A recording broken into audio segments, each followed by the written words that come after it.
everyone, it is I, the Fable of Fables, your new best friend. What's this? I'm actually reacting to something Transformers related. That's right. We're reacting to Mindswipe. It is really interesting. Yeah. I'm okay, this is not me actually getting back into Pokemon. I'm Fable. Why did you say Pokemon? It's not me getting back into Transformers. I'm gonna be honest. If you guys want me to actually react to more Transformers stuff, you actually are gonna have to pay me like $5 or something. I don't fucking know. I'm still kind of tired, and apparently no one listens to me because everyone wants me to do something for them or what they want, and it's actually kind of really pissing me off. There's no specific reason, but yeah, I'm not happy about this. I'll just shut up. Anyway, let's go Mindswipe. I like the fact that he's a vampire. It's kind of cool. Like vampire aesthetic. Spooky season is here once again, and you're getting sleepy. Very sleepy. Look into my eyes and let us commune with the great beyond to learn the basics on the Decepticons' mystic hypnotist. Wait, he's a hypnotist. It's kind of cool, actually. Mindwipe. Mindwipe. Why'd I mean wide mind swipe? I can't read. The original Mindwipe toy was released in 1987 and transformed Ooh, I kind of think it's cute. into a bat. He was a headmaster, a kind of transformer whose head disconnected and transformed into a partner minifigure that could then ride in a cockpit built into his beast mode. Marvel Comics writer Bob Budiansky wrote a character profile for Mindwipe that described him as an eerie, mystical bot fascinated by the dark arts, who had the power to hypnotize others. He spent his free time trying to communicate with the spirits of dead Decepticons. Oh, wow. Though the only thing he'd ever actually managed to tap into was old Earth TV broadcasts. His headmaster partner was an alien from the planet Nebulos named Vorath, who was his world's disgraced former Minister of Science. The story of how Mindwipe became a headmaster was told in both the Marvel comic book and the Transformers cartoon. The basic story was the same in both versions. Mindwipe was part of a Decepticon unit who pursued a crew of Autobots across space to Nebulos, only to discover that the Autobots had bonded with heroic Nebulans as headmasters to fight them off, forcing the Decepticons to do the same with a cabal of evil Nebulans to match their enemy's new power.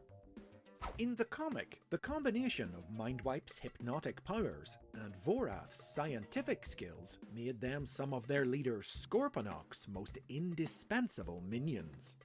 Spotlight stories written exclusively for the United Kingdom's version of the comic saw Mindwipe attempt to mesmerize the Autobot Highbrow, only to fail when he neglected to also hypnotize Highbrow's headmaster partner Gort, and later make his own play for power, trying Soon with my human army, I will rule this planet. The Decepticons will rule the day they throw me out. Mindwipe, why are you all... to create an army of mind-controlled humans by manufacturing and selling a line of hypnotic nightlights. Towards the end of the comic's run, frustrated by Scorponok's ineffectual leadership, Mindwipe deserted his command and was press-ganged into joining up with a rival Decepticon faction led by Shockwave to help him overthrow Scorponok and take leadership for himself. The cartoon's version of the story, told in the show's three-part finale, The Rebirth, took a slightly different approach to Mindwipe and Vorath's relationship, playing up their contrasting ideologies and depicting them as a bickering pair. The scientific Vorath had little time for Mindwipe's talk of magic and superstition, so Mindwipe actually had to hypnotize Vorath into becoming his head. Mindwipe's story unfolded rather differently in Japan, where The Rebirth wasn't aired, and instead, a Japanese original animated series was produced, Transformers The Headmasters, which totally reinvented the Headmaster concept for the Japanese market. In this series, there was no Vorath. The small headmaster figure was Mindwipe himself, who Oh. connected to and controlled a larger lifeless body called a transtector. That's actually kind of interesting change of pace, alright. Mindwipe was one of a crew of tiny transformers who left Cybertron millions of years ago to escape the war. Makes These refugees sense. settled on the planet Master, where they developed Headmaster technology to help them endure the planet's harsh climate. Mindwipe was among those who sided with Scorponok when he staged a coup and attempted to seize power on Master, but they were defeated and exiled from the planet, ultimately returning to Cybertron and joining up with the Decepticons there. Oh no, why? Mindwipe appeared regularly throughout the series, always ready to deploy his hypnotic powers in battle to either send Autobots to sleep or entrance them into his service. Perhaps the most significant part he played, though, was when Scorponok instructed him to plant a cluster of plasma energy bombs at the heart of Oh. Cybertron, which Wait, why? Which when they went off to start when they went off to start them. Why would you destroy Cybertron, you losers? when they went off, destroyed the planet. Why? Mindwipe's toy was Like, what's the point in destroying the planet? It doesn't make any sense. That's stupid. discontinued in 1989, and after that, it would be just over 2 decades before his name was heard in a Transformers toy line again. But that finally changed when a new live-action movie incarnation Oh, I'm not really a fan of this design. If you guys are, neat, I guess, but of still. the character was introduced in the Revenge of the Fallen toy line in 2010. Still characterized as a creepy Decepticon with hypnotic powers, this Mindwipe transformed into a stealth fighter jet. And while he wasn't a headmaster, he was still partnered with a smaller robot. The Decepticon stealth drone Skystalker, sold separately, could link up to Mindwipe in vehicle mode. Mindwipe made a few brief appearances in tie-in movie comics, and featured prominently in the Cyber Mission series of online animated shorts, including Ooh. a spotlight episode in which he hypnotized Ironhide into Not gathering Ironhide. Energon for him, until Optimus Prime sent him packing. Yeah, that 2010 punch, also though. saw the introduction of a Transformers animated version of Mindwipe. I kind of like this. I like the fact that his outfit. I don't know. I like this design because of the outfit he looks like he's wearing. It's kind of neat. Whose design played up the supernatural aspects of the character by making him look like a stereotypical turban-wearing Eastern mystic man, specifically based on 1950s TV personality Korla Pandit. Ooh. He didn't appear in the animated cartoon, but The did comics? put in a last-page appearance in the 2011 issue of the Transformers Timelines comic book as a new member of the Decepticons Team Char. The original Mindwipe, meanwhile, kept busy making occasional appearances in media like comic books and video games. His most notable role during this time was in Dreamwave Productions' 2003 miniseries, The Dark Ages, in which he and other mystically inclined Decepticons Bludgeon and Bugley worked together to experiment with dark magic, leading them into an alliance with the ancient evil transformer, the Fallen, who they agreed to serve in return for a share of his unearthly power. In 2016, Mindwipe returned to Okay, I'm not gonna lie. This design for a toy, like from the Titans Returns line, is kind of cool. Although it's at the same time, it's kind of weird looking.